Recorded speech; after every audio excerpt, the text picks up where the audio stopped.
ಅವರವರ ಕೆಲಸ. ಗಿಟ್ಟು ಗಿಳಿ, ಟಿನ್ನಿ ಕೋಳಿ, ಚೂಚು ಇಲಿ 3 ಜನ ಸ್ನೇಹಿತರು.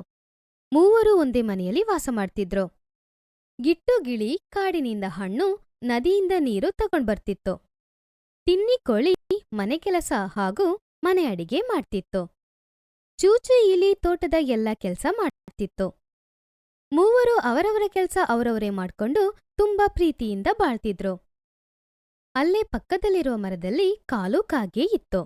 ಅದರ ಹತ್ತಿರ ಸ್ನೇಹಿತರು ಇರ್ಲಿಲ್ಲ. ಅದರ ಕೆಲ್ಸ ಯಾವಾಗ್ಲೂ ಅದೇ ಮಾಡ್ಕೊಳ್ಬೇಕಾಗಿತ್ತು.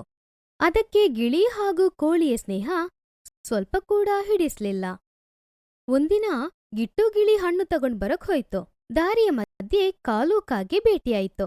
ಕಾಲು ಕಾಗೆ ಹೇಳಿತು, ಗಿಟ್ಟ, ನೀನು ಶ್ರಮಿಕ ಕಣ. ಆ ಕೋಳಿ ಮತ್ತೆ ಇಳಿ ಮನೆಲ್ಲ ಇರ್ತಾರೆ, ಯಾವ ಕೆಲಸನೂ ಮಾಡಲ್ಲ. ನಿನ್ನ ಮಾತ್ರ ಕೂಲಿ ಆಳ್ ರೀತಿ ಕೆಲಸ ಮಾಡಿಸ್ಕೊತಾರೆ. ಇದು ನೋಡಿದ್ರೆ ನಂಗೆ ತುಂಬಾ ಬೇಜಾರಾಗುತ್ತೆ. ಪಾಪ ಗಿಟ್ಟ. ಹಾಗೆ ಹೇಳಿ ಕಾಲು ಕಾಗೆ ಹಾರಿ ಹೋಯಿತು. ಗಿಟ್ಟು ಯೋಚಿಸಲು ಶುರು ಮಾಡಿದ. ಇವನು ಹೇಳೋದೆಲ್ಲ ಸರಿನೇ ಇದೆ. ನಾ ಏನೇ ಕೆಲಸ ಮಾಡ್ಬೇಕು? ನಾನೇನು ಕೂಲಿ ಆಳ? ಹಾಗೆ ಯೋಚಿಸಿ ಗಿಟ್ಟು ಮನೆಗೆ ಬಂದ. ಅವನು ಟಿನ್ನಿಯ ಬಳಿ ಹೇಳಿದ, ನಾನಿನ್ ಕೆಲಸ ಮಾಡೋದೇ ಇಲ್ಲ.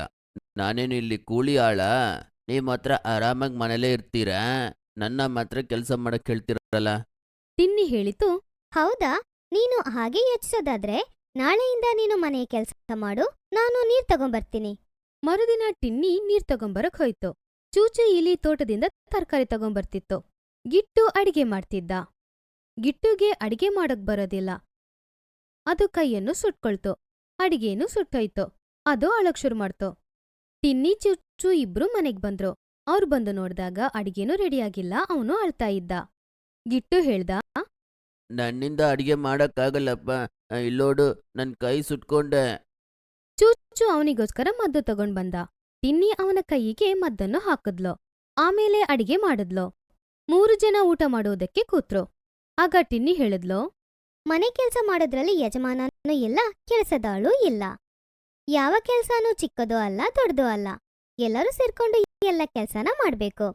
ಯಾವ ಕೆಲ್ಸ ನಿನ್ನಿಂದ ಸರಿಯಾಗಿ ಮಾಡಕ್ಕಾಗುತ್ತೋ ಅದೇ ಕೆಲ್ಸ ನೀನು ಮಾಡ್ಬೇಕು. ಮರುದಿನದಿಂದ ಅವರವರ ಕೆಲ್ಸ ಅವರೇ ಮಾಡ್ಕೊಂಡಿದ್ರು. ಆಮೇಲೆ ಅವ್ರು 3 ಜನನೂ ಸಂತೋಷದಿಂದ ಬಾಳ್ತಿದ್ರು.